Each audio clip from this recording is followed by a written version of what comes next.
भगवान की जय हो। वसुदेव सुतं देवं कंस चाणूरमर्दनं देवकी परमानन्दं कृष्णं वन्दे जगद्गुरुं। कृष्णं वन्दे जगद्गुरुं। सच्चिदानन्दरूपाय विश्वोत्पत्त्यादिहेतवे तापत्रयविनाशाय श्रीकृष्णाय वयं नुमः। श्रीकृष्णाय वयं नुमः। श्रीकृष्णाय वयं नुमः। बोले सच्चिदानंद भगवान की जय हो। परम मंगलमय परात्पर पार ब्रह्म परमेश्वर पीताम्बरधारी अकारण करड़ा करने वाले भक्तवांछा कल्पतरु नंद नंदन भगवान श्री कृष्ण के चरणों में कोट सहस्राष्टांग प्रणाम करते हुए मित्रों, भगवान श्री कृष्ण के चरणों में कोट सहस्राष्टांग प्रणाम करते हुए मित्रों, गीता में वर्णित समता, समता अर्थात जीवों के प्रति समता क्या है, कैसे क्या है, इस विषय पर अपनी वाणी रूपी पुष्प भगवान के श्री चरणों में अर्पित करते हुए मित्रों, आप सबसे भी निवेदन है कि गीता में समता के बारे में क्या बताया गया है। गुरुजनों से, महापुरुषों से जो ज्ञान प्राप्त है, उपदेश मिला है, उसी को अपने वाणी रूप में आपके श्री चरणों में यह दास निवेदित करना चाहता है, निवेदित करता है मित्रों। आप उसका लाभ उठाएं। यदि आप जरा भी लाभ उठाते हैं तो इस दास पर बड़ी कृपा होगी मित्रों। बोले सच्चिदानंद भगवान की जय हो। हम गीता में वर्णित समता के विषय पर अपने विचार निवेदित करें, इसके पहले भगवान नाम कीर्तन करते हैं मित्रों। हरे राम राम राम हरे हरे, हरे कृष्ण कृष्ण कृष्ण हरे हरे, हरे राम राम राम हरे हरे, हरे कृष्ण कृष्ण कृष्ण हरे हरे, हरे राम राम राम हरे हरे, हरे कृष्ण कृष्ण कृष्ण हरे हरे। सिद्ध साधकयोः प्रोक्ता गीतायां समता द्विधा, मानसे साधकानां च सिद्धानां सहजा स्मृता। मित्रों, गीता में अगर कोई प्रभावशाली लक्षण है तो वह है समता का। वह समता किसी भी साधन में आ जाए तो बेड़ा पार है मित्रों। साधक में एक समता के आने पर गीता दूसरे लक्षणों को देखती ही नहीं, क्योंकि समता साक्षात परमात्मा का स्वरूप है। निर्दोषम ही समम ब्रह्म, अध्याय 5वां 19वां श्लोक इसका वर्णन करता है मित्रों। समोहम सर्वभूतेषु, 9वां अध्याय 29वां श्लोक इसका वर्णन करता है मित्रों।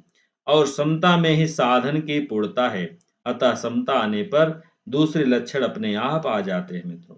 अगर किसी मनुष्य में समता नहीं है पर दूसरे बहुत से लक्षण हैं तो वह अधूरा है, उसमें पूर्णता नहीं है मित्रों। समता के बिना दूसरे सब लक्षण, विद्या, योग्यता, आदर, निरोगता, धन, संपत्ति आदि कुछ नहीं है मित्रों। वह सब विषमता है। यह समता मनुष्य मात्र को स्वतः प्राप्त है। विषमता तो मनुष्यों की अपनी बनाई हुई है, अतः विषमता बनावटी है, टिकने वाली नहीं है, क्योंकि यह असत शरीर आदि के संग से पैदा होती है। प्रत्येक क्रिया का आरंभ होता है और समाप्ति होती है। कर्म फल का भी संजोग होता है और वियोग होता है मित्रों, पर स्वयं ज्यों का त्यों रहता है। यह सबके अनुभव की बात है मित्रों। संयोग होना, वियोग होना तो व्यक्ति, क्रिया और पदार्थों का होता है, पर स्वयं का कोई संयोग वियोग नहीं होता। वह ज्यों का त्यों ही रहता है। संयोग मात्र का वियोग होना अवश्यंभावी है, अर्थात जिसका संयोग हुआ है उसका वियोग होगा ही मित्रों, परंतु जिसका वियोग हुआ है उसका संयोग होगा, यह नियम नहीं है मित्रों। अतः संयोग अनित्य है और वियोग नित्य है। अगर इस वियोग पर मनुष्य की हरदम दृष्टि रहे तो मनुष्य में कभी विषमता आ ही नहीं सकती, कारण कि विषमता तो उसमें आई हुई है और समता उसमें स्वतः सिद्ध है। इसी समता का नाम योग है मित्रों। हमारे इसके पहले वाले वीडियो में आपने देखा था योग और भोग का मैंने निवेदन किया था मित्रों। तो यहाँ पर बता रहे हैं इसी समता का नाम योग है। अध्याय दूसरा 48वां श्लोक इसका वर्णन करता है मित्रों। परमात्मा सम है, उनमें विषमता के लिए कोई अवकाश नहीं है, परंतु प्रकृति विषम है, अतः परमात्मा की ओर जो दृष्टि होती है वह समदृष्टि होती है। तात्पर्य है कि सब जगह समरूप परमात्मा को देखना समदृष्टि है और प्रकृति तथा उसके कार्य को देखना विषम दृष्टि है। प्रकृति और उसके कार्य में समदृष्टि कभी हो ही नहीं सकती। अतः प्रकृति की ओर दृष्टि रखने वाला कभी समदर्शी नहीं हो सकते और परमात्मा की तरफ दृष्टि रखने वाले कभी विषमदर्शी नहीं हो सकते। इसलिए गीता ने परमात्मा की दृष्टि रखने वालों को समदर्शिनः अध्याय 5वां 18वां श्लोक में इसका वर्णन करते हैं। सर्वत्र समबुद्धयः अध्याय 12वां 4था श्लोक इसका वर्णन करता है मित्रों। आदि पदों से कहा है मित्रों। परमात्मा के साथ स्वयं का नित्य योग है और मन बुद्धि आदि के साथ स्वयं का नित्य वियोग है। अध्याय 6वां 23वां श्लोक इसका वर्णन करता है मित्रों। परमात्मा के साथ नित्य योग होते हुए भी जब तक स्वयं संसार के साथ संयोग मानता रहता है तब तक उसको उस नित्य योग की अनुभूति नहीं होती। परंतु जब नित्य योग की अनुभूति हो जाती है अर्थात परमात्मा के साथ योग हो जाता है मित्रों, तब वह योग अर्थात समता उसके मन बुद्धि अंतःकरण में भी आ जाती है। अध्याय 5वां 19वां श्लोक इसका वर्णन करता है मित्रों। फिर वह सुख दुख आदि में सम हो जाता है। फिर उसकी समता पुण्यात्मा पापात्मा आदि व्यक्तियों में भी हो जाती है। अध्याय 6वां 9वां श्लोक इसका वर्णन करता है मित्रों। फिर वही समता व्यवहार में भी आ जाती है, अर्थात व्यवहार में उसके राग द्वेष नहीं होते। अध्याय 5वां 18वां श्लोक इसका वर्णन करता है मित्रों। फिर उसकी समता पदार्थों में भी हो जाती है, अर्थात पदार्थों में उसकी प्रीता अप्रीता नहीं होती। अध्याय 6वां 8वां श्लोक इसका वर्णन करता है मित्रों। तात्पर्य है कि परमात्म तत्व को लेकर उसकी सब जगह समता हो जाती है, अर्थात वर्ण आश्रम परिस्थिति साधन आदि को लेकर उसका व्यवहार वर्ताव तो यथा योग्य ही होता है, पर हृदय में राग द्वेष हर्ष शोक आदि नहीं होते मित्रों। समता दो तरह की होती मित्रों, साधन रूपा और साध्य रूपा। साधन रूपा समता अंतःकरण की होती है और साध्य रूपा समता परमात्म तत्व की होती है। इसे क्रमशः साधक की समता और सिद्ध की समता भी कह सकते हैं मित्रों। साधक की समता क्या है? कर्मयोगी साधक सिद्धि असिद्धि में सम रहकर कर्म करता है। अध्याय दूसरा 48वां श्लोक इसका वर्णन करता है मित्रों।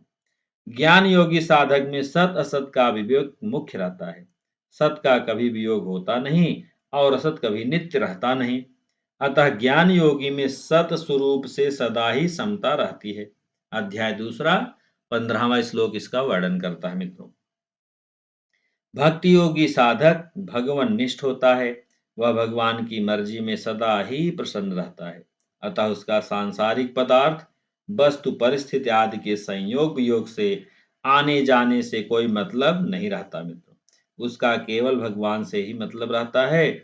ऐसे भक्तों को भगवान स्वयं समता देते हैं। अध्याय 10वां और उसका 10वां श्लोक इसके बारे में वर्णन करता है मित्रों। अगर कर्म योगी में समता नहीं आ रही है तो सिद्धि असिद्धि में उसकी महत्व बुद्धि है। अगर ज्ञान योगी में समता नहीं आ रही है तो असत पदार्थों में उसकी महत्व बुद्धि है। अगर भक्ति योगी में समता नहीं आ रही तो भगवान की कृपा की तरफ उसकी दृष्टि नहीं है। निष्कर्ष यह निकला कि विनाशी पदार्थों का महत्व अंतःकरण में होने से ही स्वतः सिद्ध समता का अनुभव नहीं होता। उस महत्व के हटते ही समता आ जाती है मित्रों। तात्पर्य है कि समता के साथ मनुष्य का नित्य योग है। केवल असत को महत्व देने से ही उसमें विषमता आती है। अतः मनुष्य असत को महत्व ना दे। दूसरा है मित्रों सिद्ध की समता। तो सिद्ध की कर्मयोगी की सिद्ध ज्ञानी और सिद्ध भक्त योगी तीनों में समता स्वतः रहती है। अध्याय 12 18 से 19 श्लोक में इसका वर्णन आता है मित्रों। तात्पर्य है कि किसी भी मार्ग के साधक पर जब तक अनुकूलता प्रतिकूलता सुख दुख आदि का किंचिन मात्र भी असर पड़ता है और वह उनसे विचलित होता है, तब तक साधक में साधन रूपा समता रहती है मित्रों। जब साधक को अनुकूलता प्रतिकूलता आदि का ज्ञान तो होता है, पर उसका उस पर किंचिन मात्र भी असर नहीं पड़ता, तब साधक में साध्य रूपा समता अटल रूप से रहती है। उस साध्य रूपा समता के प्राप्त होने पर अंतःकरण में स्वतः समता आ जाती है और अंतःकरण की समता से यह मालूम होता है कि साध्य रूपा समता प्राप्त हो गई है मित्रों। अध्याय 5वां 19वां श्लोक इसका वर्णन करता है मित्रों। तो मित्रों बोले सच्चिदानंद भगवान की जय हो। आज हम सभी जो है गीता में वर्णित समता के बारे में जो वर्णन है उसको सुना। आगे हमारे नित्य वीडियो का लाभ पाने के लिए मित्रों आप जो है हमारे चैनल को सब्सक्राइब करें, जिससे ज़्यादा से ज़्यादा आपको गीता का लाभ मिले, गीता पढ़ने की इच्छा हो, गीता में क्या है, किन-किन बिंदुओं में चर्चा है, उन सभी को आप जाने, लोगों में ज़्यादा से ज़्यादा प्रचार प्रसार हो। बोले सच्चिदानंद भगवान की जय हो। हरे राम राम राम राम हरे हरे, हरे कृष्ण कृष्ण कृष्ण हरे हरे, हरे राम राम राम हरे हरे, हरे कृष्ण कृष्ण कृष्ण हरे हरे, हरे राम राम राम हरे हरे, हरे कृष्ण कृष्ण कृष्ण कृष्ण हरे हरे। बोले सच्चिदानंद भगवान की जय हो।